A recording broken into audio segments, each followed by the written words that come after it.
reivindicación de Dios. Oremos. Padre bendito, te agradecemos por este momento, Señor, que nos permites recordar este impresionante evento, que, Señor, yo creo que al haber estado ahí se hubiera desgarrado nuestra alma, solo al contemplar al eterno Hijo de Dios, al santo y justo Hijo de Dios, estar colgado en esa cruz, una cruz que avergüenza, una cruz que es para los criminales como nosotros, una cruz que es para los pecadores como nosotros.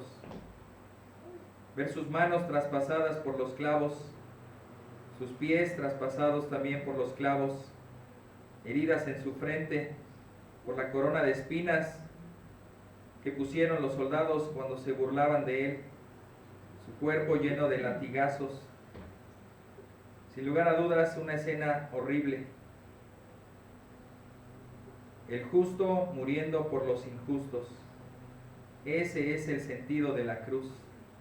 Y te alabamos, Señor, porque pues solo con un acontecimiento así es que podemos entender lo que merecemos por nuestros pecados delante de ti. Y esa cruz es la reivindicación de tu carácter justo y santo.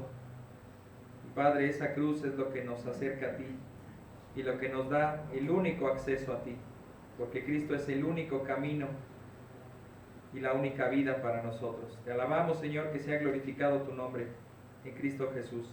Amén.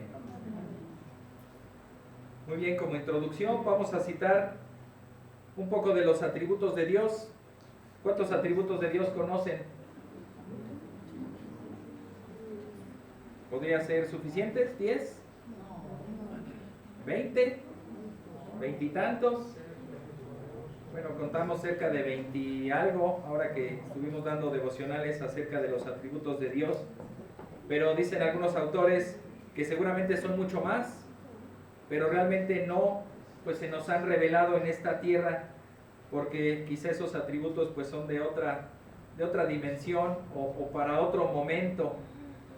No vivimos en la eternidad, vivimos en la tierra, limitados por el tiempo, y muchos de los atributos de Dios seguramente no los podremos contemplar, pero algo de lo que Dios nos ha mostrado es que Él es perfecto. ¿Conocen algo perfecto? Nada es perfecto en esta tierra, ¿verdad? Pero al menos podemos tener una idea de lo que sí sea perfecto, al ver lo imperfecto. Nos vemos a nosotros y entonces el antónimo de nosotros pues es Dios, es lo contrario a nosotros. Nosotros somos limitados, somos terrenales, transcurre el tiempo sobre nosotros, tenemos un comienzo, tenemos un final. Él no, Él es perfecto. Y cada uno de estos atributos puede llamarse también cada una de sus perfecciones. Él es eterno, Él no cambia, Él es libre, Él no depende de nada para existir. ¿Te has preguntado eso? Nosotros dependemos de todo para poder existir.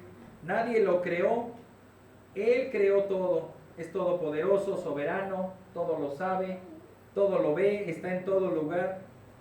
Y ya sus atributos más de carácter pues es bondadoso, amoroso, misericordioso, santo, justo. También su ira es parte de sus atributos, entre otros. Por lo tanto, cuando hablamos de la crucifixión de Cristo, debemos pensar en Dios. Debemos pensar principalmente en Dios y en sus atributos, como su justicia y su misericordia. Por lo tanto, veremos, punto número 1, los atributos de Dios. La Biblia dice que Dios es juez justo. ¿En dónde? Pues en el Salmo 7:11. Pueden ver los versículos que probablemente vayan apareciendo ahí en la pantalla, o pueden buscarlos en su Biblia. Salmo 7:11 dice así: Dios es juez justo y un Dios que se indigna cada día contra el impío. ¿Qué significa impío?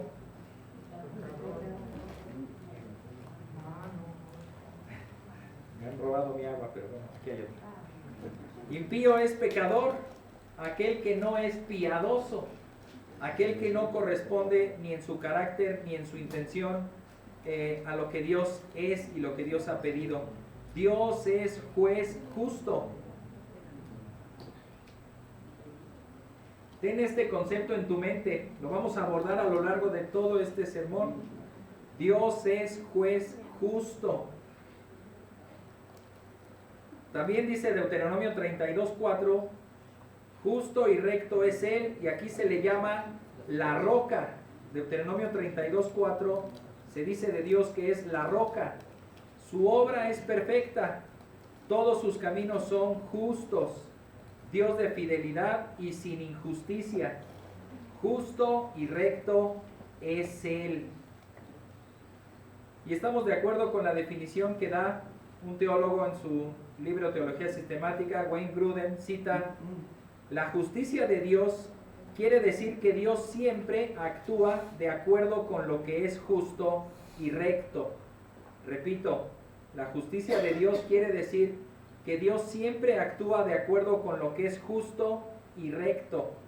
Y Él mismo es la norma final de lo que es recto. Si Dios es la norma final de justicia, no puede haber norma fuera de Dios para medir la rectitud o la justicia. Él mismo es la norma final. Él mismo es la regla. Y tenemos esa certeza porque la palabra también dice que Él no puede negarse a sí mismo. Si Él es justo, todos sus caminos serán justos. Todas sus obras serán justas y rectas. Esto quiere decir que estarán dentro del marco legal que Él ha establecido. Él es la norma, Él es la regla, por lo tanto Dios no va a hacer algo contrario a lo que es Él mismo, a lo que es su carácter. También dice que la justicia y el derecho sostienen su trono. Fíjense nada más. Salmo 89:14. La justicia y el derecho son el fundamento de tu trono. La misericordia y la verdad van delante de ti. ¿Qué más quisiéramos que en nuestra sociedad la justicia y el derecho fueran el fundamento de los tribunales a los que acudimos?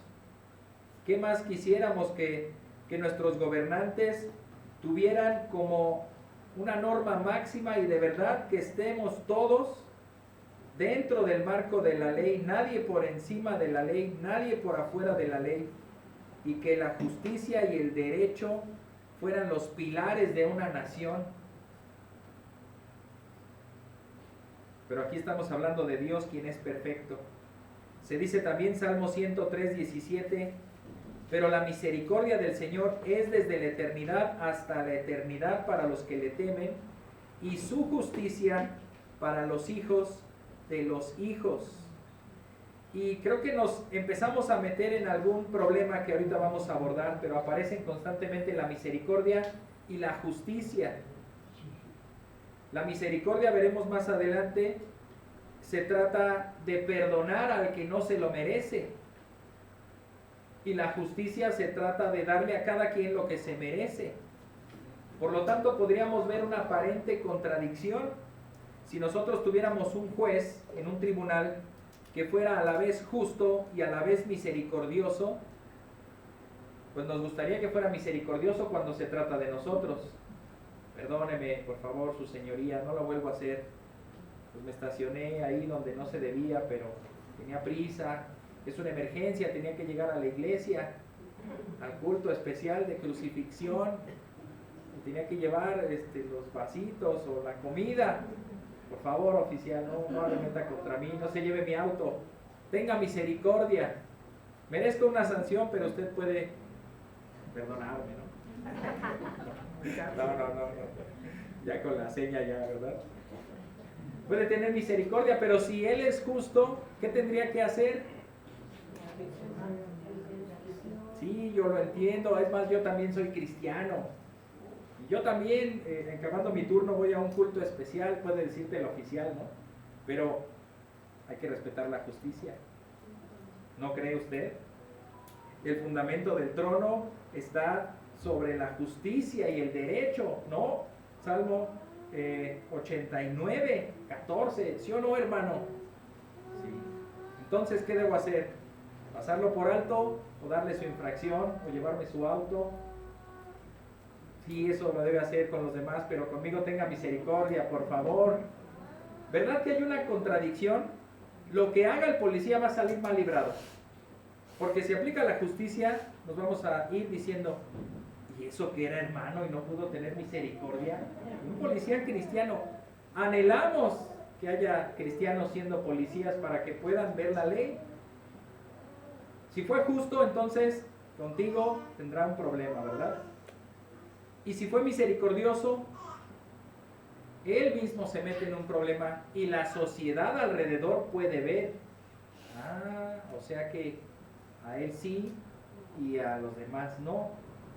O entonces va a ser misericordioso con todos, como de vez en cuando aquí en el municipio de Atizapán, el vecino, se extiende que no hay multas de tránsito, entonces cada quien hace lo que quiere, al fin que no hay multas, ¿no?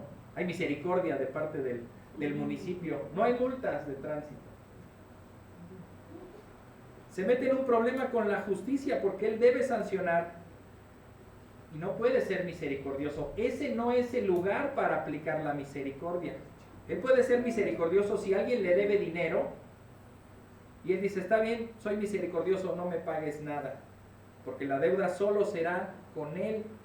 Pero si él es un representante de la sociedad, es un representante de la ley, él no puede aplicar la misericordia.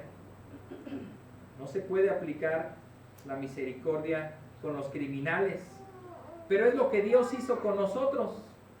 Aplicó misericordia a criminales. Ahora, seguimos viendo la justicia. ¿Sí, hermano? Eso lo resume Jesús bien clarito. ¿Sí? Lo que es de César al César, lo Ajá. que es de Dios a Dios. Ok, bueno, ya lo veremos más adelantito. Dios exige también lo mismo de su pueblo. Oseas 12:6 dice así: y tú vuelve a tu Dios, practica la misericordia y la justicia, y espera siempre en tu Dios. La justicia era parte de la ley de Dios. El pueblo debía ser misericordioso con los demás, el pueblo, pero la ley debía de cumplirse. El pueblo tenía que aspirar a cumplir la ley, a ser rectos conforme a la ley, pero también perdonar a su prójimo. Amós 5:15 dice el Señor: aborrezcan el mal y amen el bien, establezcan la justicia en la puerta. Tal vez el Señor Dios de los ejércitos sea misericordioso con el remanente de José. Y por último, Miqueas 6:8: Él te ha declarado, oh hombre, lo que es bueno. ¿Y qué es lo que demanda el Señor de ti? Sino solo practicar la justicia, amar la misericordia y andar humildemente con tu Dios. Vemos entonces estos atributos de Dios. Dios es justo, pero también es misericordioso. Y Él no muestra un rostro de justicia y, por decirlo así, por debajo de la mesa hace otra negociación. Por lo tanto, tenemos un problema, que es el punto 2 de este bosquejo. Tenemos un problema. Hay un proverbio que describe este problema. Proverbios 17:15. Proverbios 17:15. Dice así: el que justifica al impío, ya vimos que un impío es un pecador, alguien que está lejos de representar los valores y atributos que Dios exige de su pueblo. Por lo tanto, el que justifica al impío, el que lo hace quedar como justo, el que lo quita sus culpas, vaya, por decirlo así, y el que condena al justo, esto es, el que achaca culpabilidad en alguien que es inocente, que no merece ser culpable, ambos son igualmente abominación al Señor.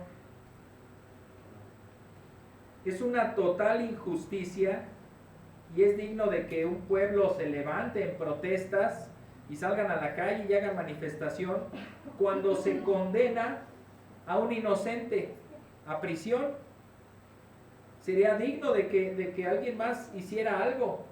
que no deje que el gobierno cometa semejante injusticia. Es una abominación, esto es algo repulsivo, algo que provoca náuseas. La palabra abominación es eso, algo que no lo podemos ni ver, que en verdad volteamos el rostro porque no podemos ver semejante injusticia.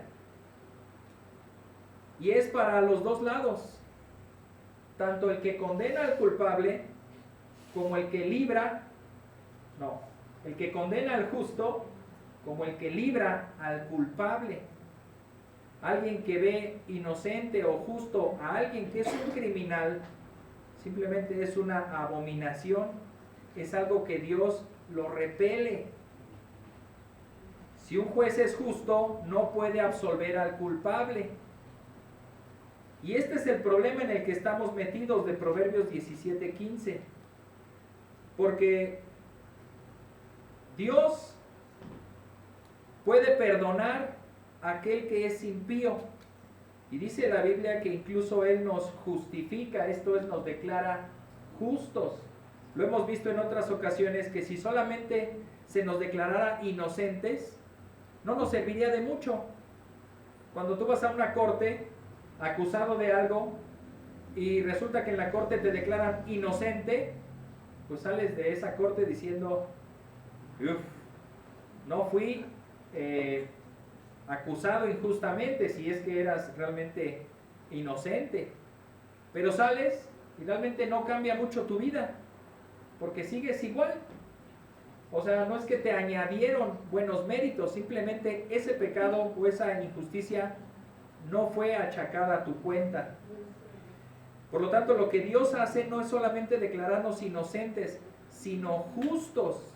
Esto es como si tuviéramos unos méritos dignos de aprobación por Dios. Y eso en verdad es lo que nos causa un problema. ¿Dios fue justo con Adán y Eva? ¿En qué consistió su justicia? El día que ustedes coman de ese fruto, ciertamente morirán. ¿Murieron?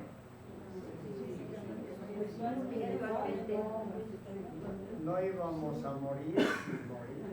Íbamos a vivir eternamente y a partir de ahí ya murieron, ¿verdad? Aunque, ¿saben cuánto vivió Adán? 930 por ahí.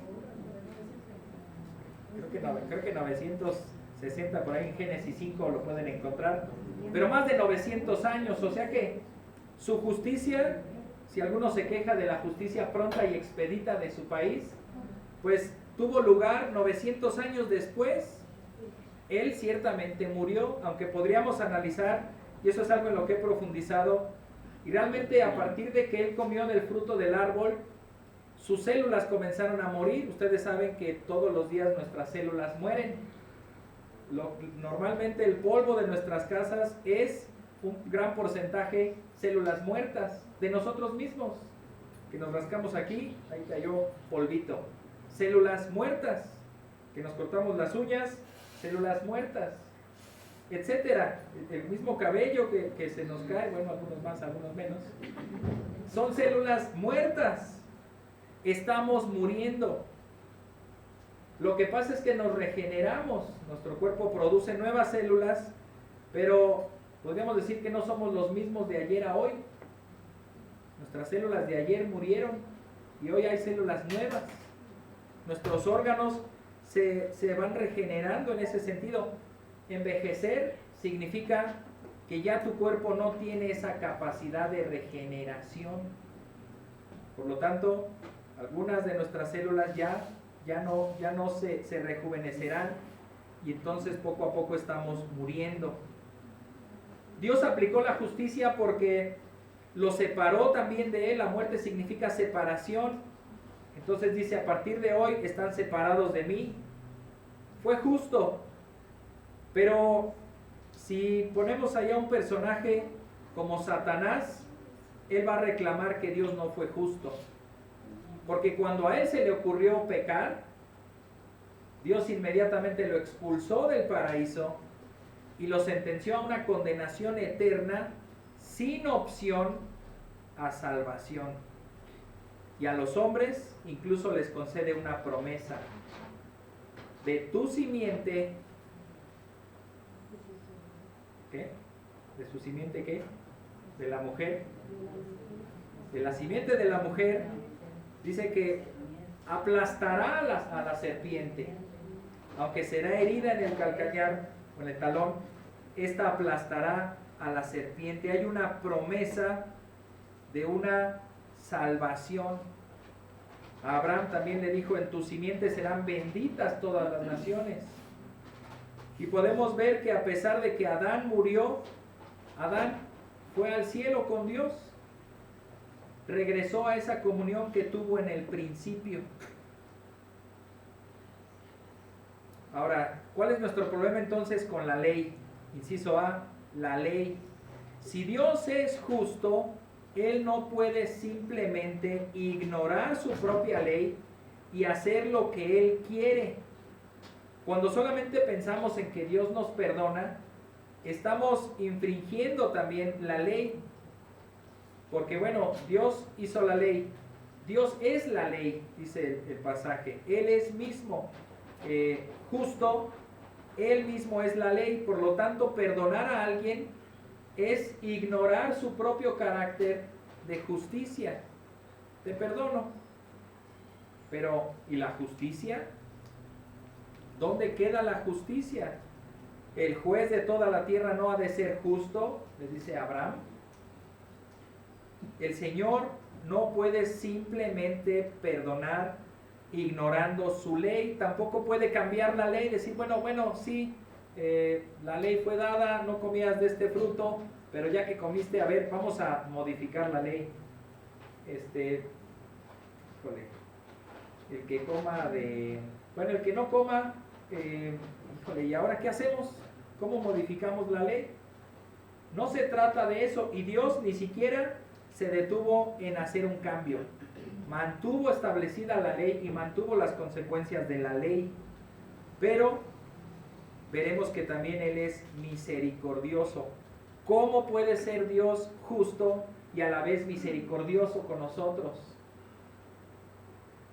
El autor del libro Los Atributos de Dios, A.W. Pink, dice: su misericordia denota la inclinación de Dios para aliviar la miseria de las criaturas caídas. Así, la misericordia presupone que hay pecado. El Señor no tuvo misericordia con Satanás, ni con los ángeles que se rebelaron. Él fue justo, no tuvo misericordia. La misericordia tampoco, como hemos visto, se puede exigir. No podemos exigir misericordia. La misericordia es la bondad de Dios expresada en amor fiel a aquellos que no lo merecen. Ese amor que a la vez perdona y se conduce con bondad. Pero si alguien ha pecado, debe haber justicia. Acompáñenme al libro de Romanos y ahí nos vamos a quedar a ver varios pasajes. Romanos 3, a partir del versículo 19. Romanos 3, 19.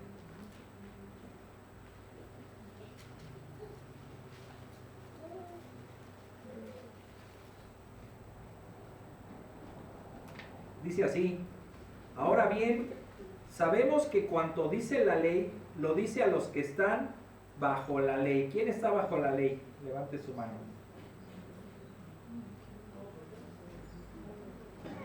¿Quién está bajo la ley de la gravedad? Levante su mano. Ah, ya la cosa cambia, ¿verdad? Sí van a decir, no, nosotros no, ya estamos en la era de la gracia, la ley ya no.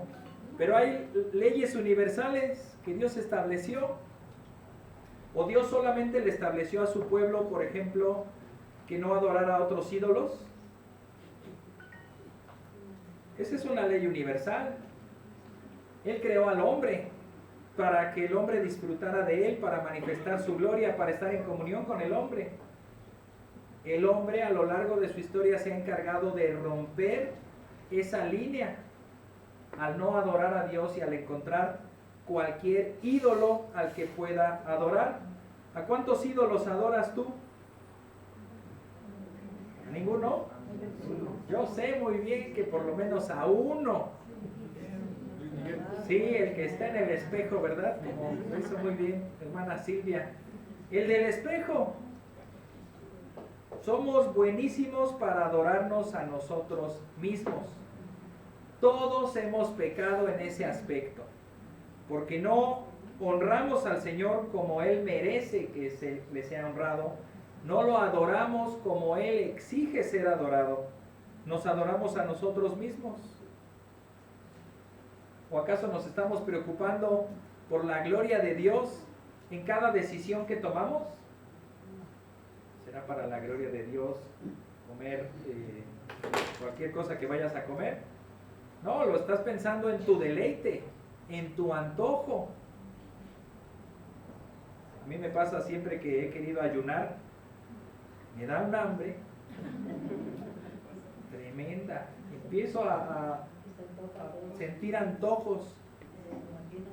Yo no tengo muy buen sentido del olfato, pero ese día el olfato se activa y huele el chicharrón que están cocinando ahí en la carnicería. Todo me llega y ay, la comida es tan rica, y yo que hoy me comprometí a ayunar para el Señor. Hay una lucha entonces en nuestro ser, si adorar a Dios o adorarnos a nosotros mismos. Bueno, a final de cuentas Dios no gana nada con mi ayuno. Lo voy a adorar de otra manera. ¿Dónde está el chicharrón? ¿Quién ganó? Ganó la idolatría, ganó nuestra carne, ganó nuestro propio antojo. Todos hemos pecado, todos estamos bajo la ley, dice este texto. Ahora bien, sabemos que cuanto dice la ley, lo dice a los que están bajo la ley, esto es todos, para que toda boca se calle y todo el mundo sea hecho responsable ante Dios. ¿Tienes algo que decir para justificarte, al menos en este aspecto de pecado? ¿Alguien que no se haya adorado a sí mismo? Silencio en la sala, ¿verdad? Nadie puede abrir la boca y decirle... Y si lo hacemos, caemos en otra cosa que es la mentira, ¿verdad? Así que no hay para dónde hacernos. Estamos rodeados, estamos aplastados por la ley. Pablo con este pasaje quiere hacernos entender que todo el mundo está bajo la ley universal de Dios, de que Dios es el creador y solo Él merece la honra, solo Él merece la gloria. Y de ahí podríamos entrar en todas las leyes que Dios ha dado, en todas las cosas que Él aborrece, simplemente en el hecho de que Él nos dice, ven y conóceme, y no lo hacemos. Y hoy más que nunca tenemos la posibilidad de hacerlo con la palabra de Dios, tanto en Biblias, tanto en dispositivos, tanto de boca de otros. Podemos acceder a la palabra de Dios y no lo hacemos por nuestra rebeldía, por nuestro pecado. Todo el mundo entonces queda preso. Romanos 3:20 dice, porque por las obras de la ley ningún ser humano será justificado delante de él. Así como todos estamos sujetos a la ley y todo lo que hagamos mal será contado en nuestra contra, asimismo podemos decir, bueno, y lo que hicimos bien, ¿eso no cuenta? Lo veremos desde dos aspectos. Número uno, cuando alguien está acusado ante un tribunal, ¿qué se atiende? ¿Sus buenas obras o su delito por el cual está en ese tribunal? Delito. El abogado no puede pasar a decir, pero su señoría, él desde pequeño fue un buen niño, obedecía a sus padres. Bien por él. Él es un buen vecino. Es más, riega las plantitas de su vecino, barre la calle de su vecino, no molesta a las mascotas de sus vecinos, no hace fiestas en las noches, no hace escándalos. Eres un buen vecino. Pues sí, pero mató a una persona. Sus buenas obras realmente ahí no cuentan. Lo que cuenta es su mala obra. Ahora, ok, vamos a decir que sus buenas obras sí contaran. Cuando se ponen en una balanza, ¿Las malas obras son más que las buenas obras? Pues sí. Aún las buenas obras están contaminadas con nuestro perverso corazón. Aún las buenas obras han sido hechas, para el deleite de nosotros mismos, no de Dios. No hemos hecho las buenas obras para gloria de Dios, la hemos hecho para nosotros. Así que nuestras buenas obras no cuentan. Por las obras de la ley, ningún ser humano será justificado delante de él, pues por medio de la ley viene el conocimiento del pecado. Y dice Santiago 2:10, cualquiera que guarda toda la ley, pero falla en un punto, se ha hecho culpable de todos. Recordemos que la ley no solamente es un cuerpo escrito, es Dios mismo. Es la justicia de Dios, el carácter de Dios. Por lo tanto, pecar contra Dios en un aspecto nos hace culpables delante de Dios para siempre. Con esto, nada más con estos 2 versículos, tenemos que llegar a la conclusión: estamos perdidos. Estamos totalmente perdidos. No hay esperanza para nosotros, porque si nuestra esperanza es la ley, estamos sujetos a la ley. Si nuestra esperanza es las obras de justicia, no hay obras de justicia que alcancen para ser justificados delante de Él.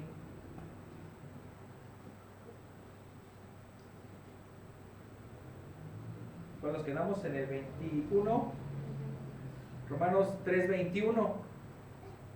Ahora nos enfrentaremos al otro problema, la justicia.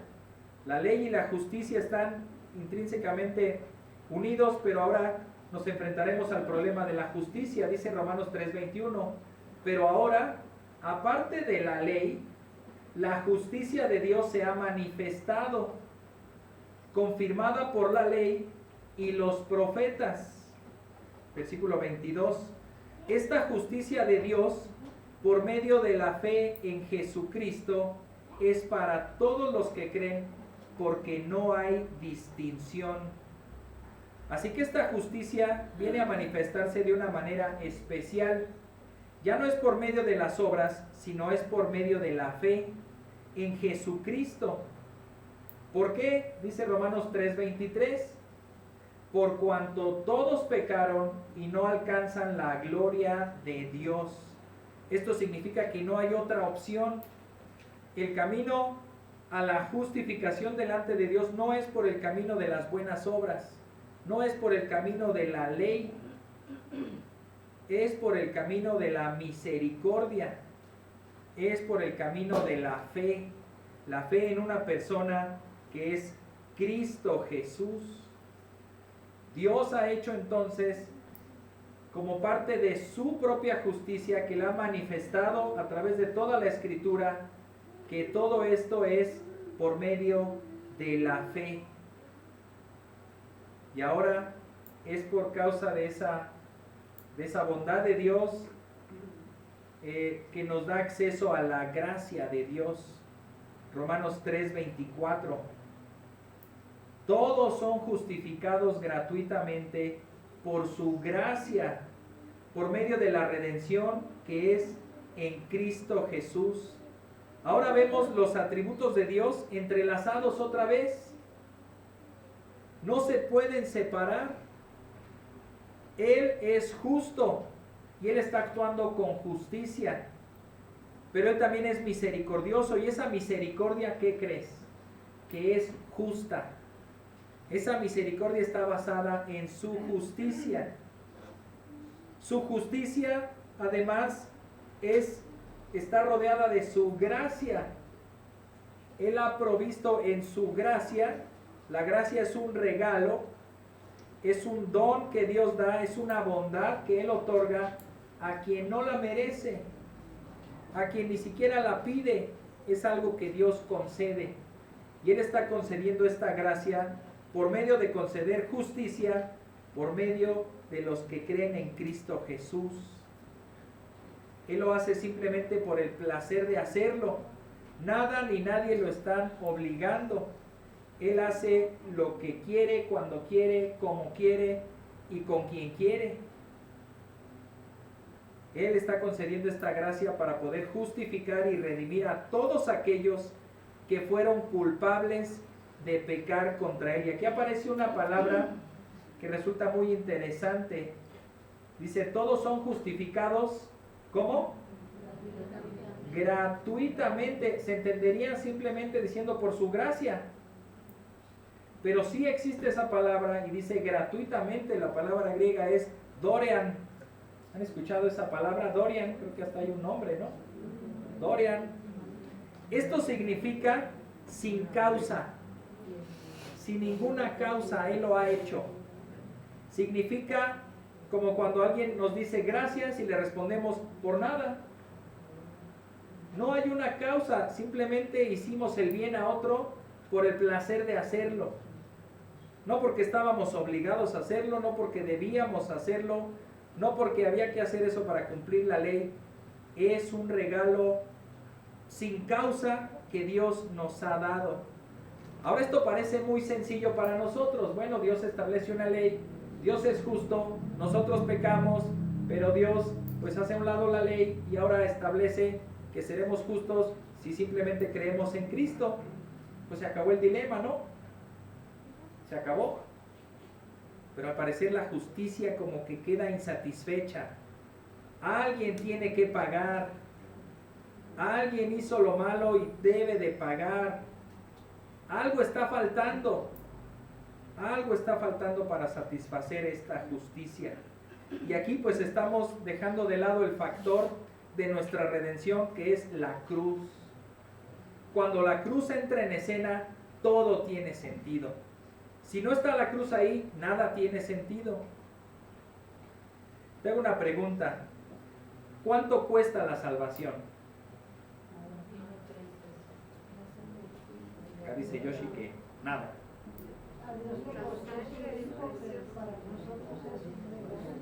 Tendríamos que ver a quién le estamos preguntando, ¿verdad? Para nosotros los hombres, si los demás hombres nos preguntan, oye, ¿cuánto cuesta ser salvo? ¿Qué les tenemos que responder? Nada. Nada, dice el versículo anterior, gratuitamente. ¿Entendemos lo que es gratuitamente? Si la hermana Carmen pone un letrero ahí en su negocio, helados gratis. Vamos, ¿verdad? Vamos. Gratis. Y no vas a decir, bueno, hay que leer las letras chiquitas. A lo mejor dice, siempre y cuando venga acompañado de su abuelito, de más de 150 años, ya no será tan gratis como parecía. Pero si simplemente dice helados gratis, pues hay que llegar y decir, mi helado gratis, por favor. ¿Verdad? Es algo gratis. ¿Cuánto cuesta la salvación para nosotros? Nada. ¿Y para Dios? Una vez escuché a un predicador hace muchos años que dijo, a Dios le costó 3 clavos nuestra salvación. Y si lo vemos en el valor de un clavo, ¿cuánto cuesta un clavo? Bueno, en mis tiempos dabas $1 y te daban no un clavo, sino 3 o 4 clavos. Y no tengo para darte cambio, mejor te doy más clavos. Realmente el valor de un clavo es insignificante. Insignificante, pero entendemos, ¿verdad?, lo que quiere decir aquí. Porque vemos la muerte del Santo Hijo de Dios en la cruz. 2 clavos, uno en cada mano y otro más atravesando sus piernas. Y eran unos clavos tremendos. A Dios le costó entonces algo que no tiene precio, la vida de su propio Hijo. Llegamos pues a una solución. Cuando encuadramos la cruz en todo este conflicto, encontramos la solución. Dios puede ser justo y perdonar al mismo tiempo, porque sí hubo un pago, hubo un juicio donde se exigió la satisfacción plena de la justicia, a lo cual se llama propiciación, por medio de la muerte de Cristo, como estaba establecido en la ley de Dios. Ciertamente morirás, y sin sangre no hay remisión de pecados. Romanos 3:25. Está hablando de Cristo en el versículo 24, por lo tanto ya en el versículo 25 comienza diciendo, Cristo Jesús, a quien Dios exhibió públicamente como propiciación por su sangre a través de la fe.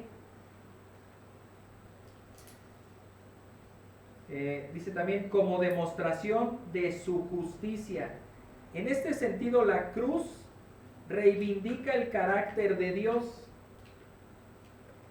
Él es justo, Él es santo, Él es sin pecado, Él no es injusto, Él es misericordioso, pero solo puede extender esa misericordia cuando también va en directa relación con su justicia.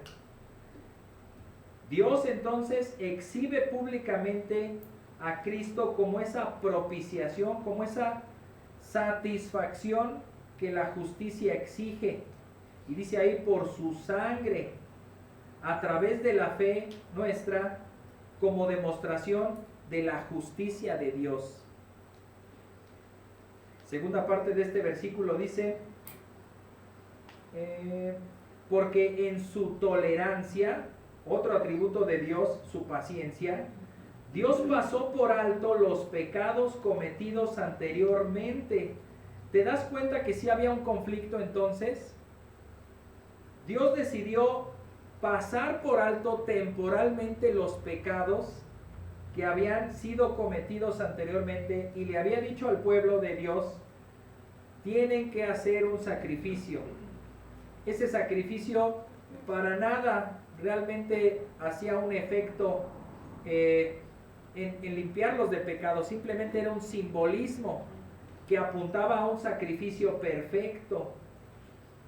Dios pasa estos pecados por alto, pero ahora, dice el versículo 26, para demostrar en este tiempo su justicia, a fin de que Él sea justo y sea el que justifica al que tiene fe en Jesús. Este texto es valioso, muy valioso para nosotros porque reafirma los atributos de Dios, reafirma su justicia, su misericordia, su paciencia. Como dicen algunos versículos, Él es lento para la ira, grande en misericordia, compasivo, pero tampoco deja sin castigo al culpable, por lo que era necesario mostrar su justicia por medio de exigir el pago de parte de la humanidad hacia Dios. Ahí es donde entra Cristo, quien es el Hijo de Dios, pero también es hombre. Él es el Dios hombre, el Dios que se hizo hombre para venir en favor de nosotros, para encarnar al único y mejor representante de los hombres delante de Dios, uno que fuera sin pecado, uno que ha cumplido plena y perfectamente la ley de Dios con su vida intachable, con su corazón puro y sin ninguna maldad en su ser. Este es el Hijo de Dios, el Hijo del hombre que se presentó para ser colgado en la cruz y ser hecho, escucha bien, una maldición delante de Dios. Una vergüenza, la cruz significa una vergüenza. Como leímos en el Salmo 22, el Padre lo desamparó, lo abandonó, le dio la espalda de misericordia para mostrar su rostro furioso y derramar su ira sobre él y quebrantarlo. Lo que dicen algunos teólogos es que en esos momentos Cristo experimentó la condenación del infierno eterno en su propio ser. Todos los castigos y las angustias de todos los hombres que deberían sufrir por toda la eternidad cayeron sobre él en un momento. Fíjate nada más el enorme peso de condenación que estaba cayendo sobre él en ese preciso momento.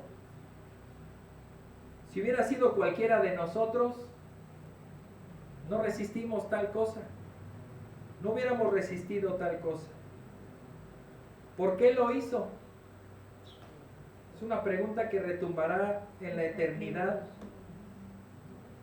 Por su gracia, por el mero placer de hacerlo. Nada lo obligaba a salvarnos.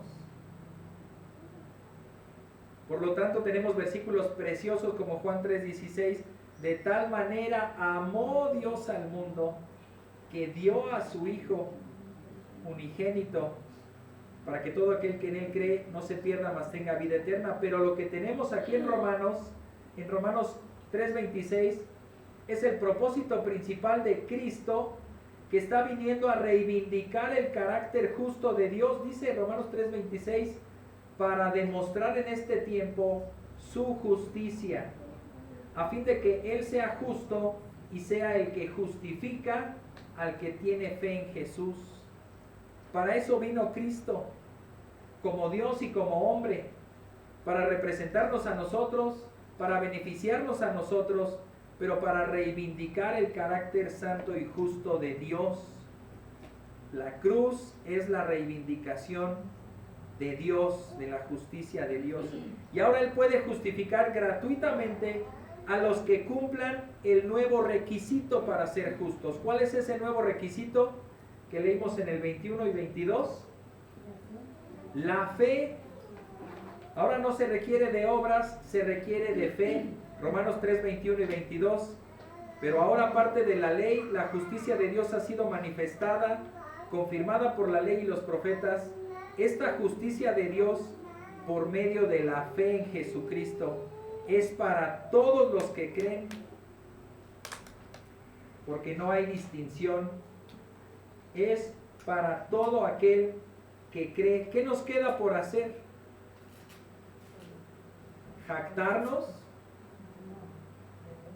Dice el versículo 27, ¿dónde está pues la jactancia? Jactancia es pues ese acto de presumir, ese acto de decir, yo lo hice, me costó, mi trabajo me costó, la salvación me costó.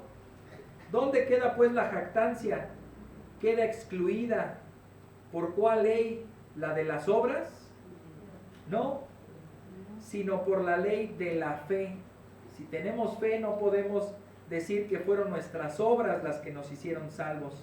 Fue la obra de Cristo y nosotros depositando nuestra fe en Él para nuestra salvación. Concluimos, como también concluye Romanos 8:28, porque concluimos que el hombre es justificado por la fe aparte de las obras de la ley. Esa es la conclusión. Somos vestidos de justicia por medio de la fe en Cristo. Así como por medio de esa fe Él cargó nuestros pecados, así nosotros ahora somos vestidos de su justicia y ahora nos podemos presentar delante de Dios sin alterar ni ofender a Dios. Porque nadie puede presentarse delante de Dios a menos alguien que sea totalmente justo, plenamente puro. Cristo nos ha dado su justicia para podernos presentar delante de Él. Cristo ha logrado eso. Cristo logró eso en este día que estamos celebrando su crucifixión. Y pregunto, hermanos, ¿no es acaso eso digno de alabanza y adoración de nuestra parte hacia Él? ¿No se merece Él? No que nosotros muramos, ¿qué vamos a añadir a la obra de Cristo? Algunos dicen, sí, ahora entonces voy a morir y me voy a cortar los brazos para no pecar. ¿Qué añade eso a la obra de Cristo? Nada. Si le obedecemos no es por añadirle obras a nuestra salvación, sino que es meramente por responder a tan grande amor. Es por no menospreciar esa sangre que fue derramada. Es porque Él se merece la adoración y porque aún en nuestra incapacidad rogaremos que Él nos haga capaces y dignos de presentarnos delante de Él para adorarlo, para servirlo, para bendecir su nombre. ¿No es acaso digno el Señor de que dejemos de adorarnos a nosotros mismos para adorarlo a Él? De que dejemos todo lo que nos rodea y contemplemos su gloria, su carácter, su obra, su gracia, su misericordia sobre nosotros. Pues que así sea, hermanos. Oremos. Padre, ¿cómo pagar? ¿Cómo agradecer? ¿Qué hacer con todo esto que nos abruma, Señor? Primero, en primer lugar, tu justicia que nos aplasta y nos deja con la boca cerrada, diciendo, sí, Señor, soy culpable, merezco la condenación. ¿Y qué hacer con este eterno problema de que podemos acceder a tu misericordia, pero aún tu justicia no ha sido satisfecha?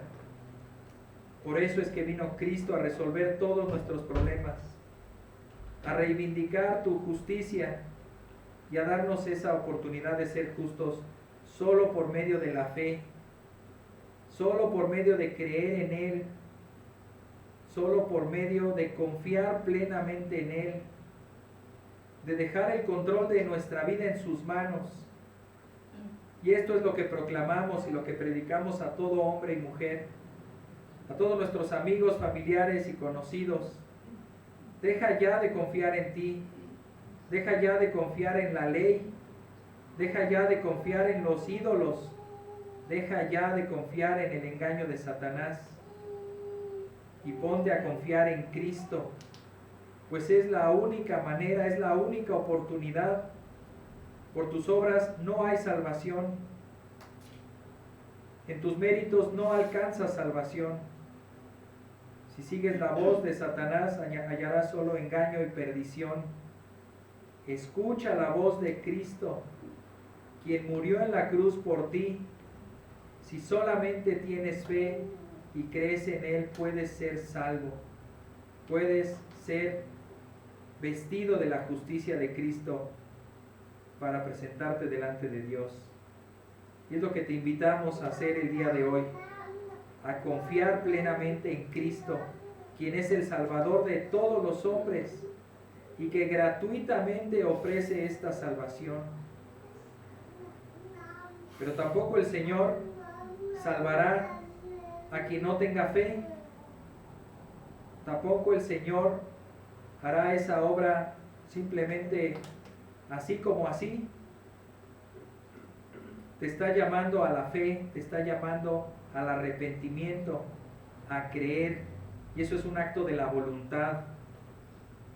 Ven y cree en Cristo. Te invitamos, amado oyente, amado amigo, que vengas y deposites tu fe en Cristo Jesús y le digas, perdóname, Señor, perdóname por todos mis pecados, perdóname por ofenderte, por no ser justo.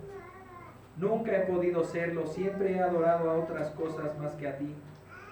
No he podido ser justo, perdóname y recíbeme por medio del sacrificio de Cristo, porque solamente por medio de Él puedo tener salvación. Solo Cristo me representó en la cruz, así que estoy muriendo con Él en la cruz y también viviré en Él porque Él resucitó. Creo en ti, Señor Jesús. Sálvame, Señor Jesús. Te lo pedimos en el nombre de Cristo Jesús. Amén. Bueno, vamos a tener otra intervención, otro canto especial. Pongamos atención también para